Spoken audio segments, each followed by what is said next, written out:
Ladies and gents, it's Sunday, and it's time for an alternative paper review. First up to The Sun on Sunday, whose front page completely ignores the implosion of the Conservative Party to bring us this page one exclusive. Will Ferrell is buying into Leeds Football Club. Of course, Will Ferrell perhaps most famous for portraying a haphazard, self-serving and ferociously unprofessional news reporter. Sort of makes this stuff a piece of performance art or something, doesn't it?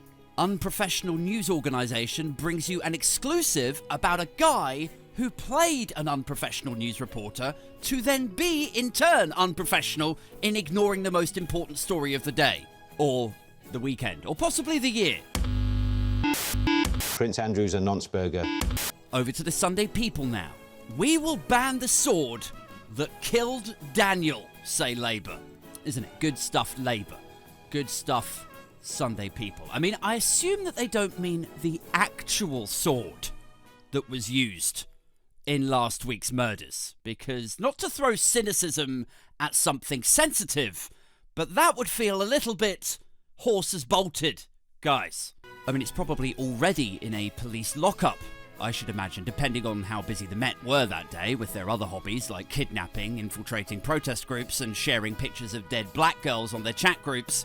But assuming this does mean that they are banning the type of sword that was used in those attacks, I'm forced to ask, do we really think that's what the problem was here?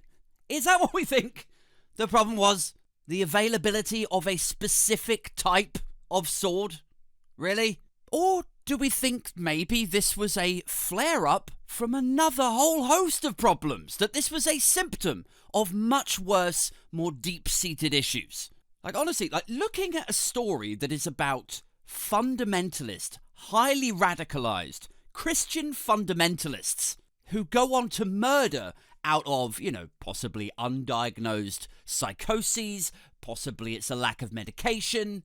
But looking at a story like that and then blaming it on the type of sword that was used, that is like allowing people to drink drive, and then when loads of people die, you blame it on the type of curb that the person's temple smashed against after the drink driver hit them. We're like, you really don't think we should ban drink driving? Are they like, no, when are you lefties, when are you oppression-happy lefties going to stop taking away our rights? I've driven home after 3 bottles of vodka before, and it was fine. Are you like, really? Yeah. I don't remember anything happening. Oh, my God. And I think I'd remember a road accident. And then you're like, well, what's your solution then? Drunk driver sends this guy flying. He hits the curb. What's your solution? Well, I've said it before. I'll say it again. All of this could have been avoided with inflatable pavements.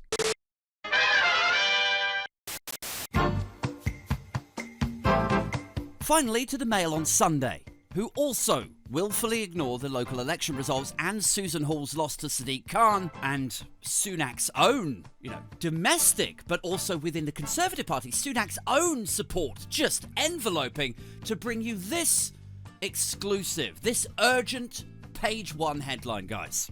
That a poll of readers of the royalist right rag, the Mail on Sunday, are broadly supportive of King Charles. Oh, wow. Yeah, that's great stuff. Thank you so much for bringing that to our attention. I mean, I never would have imagined that the same people who spend £1 of their money every Sunday to buy a hate pamphlet that happens to be decorated with endless pictures of the king smiling, the king hugging his wife. Oh, don't look now. There's a picture of the king laughing. I never would have guessed that those same people would have been broadly supportive of the king.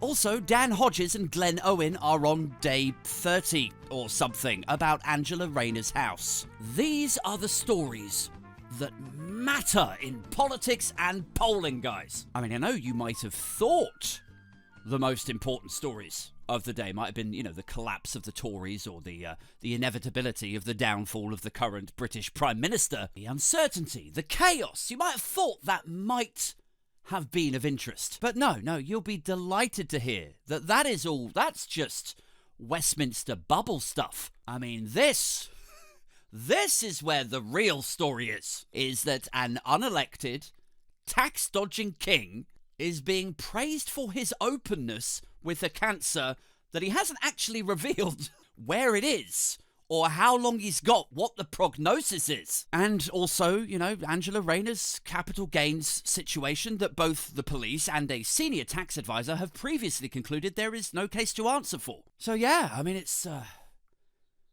enough to drive you insane, isn't it? I mean, not, Christian fundamentalist, swordy insane, but, nonetheless, it is enough to make you want to just, go out, clear your head on a morning walk or bounce down the inflatable pavement.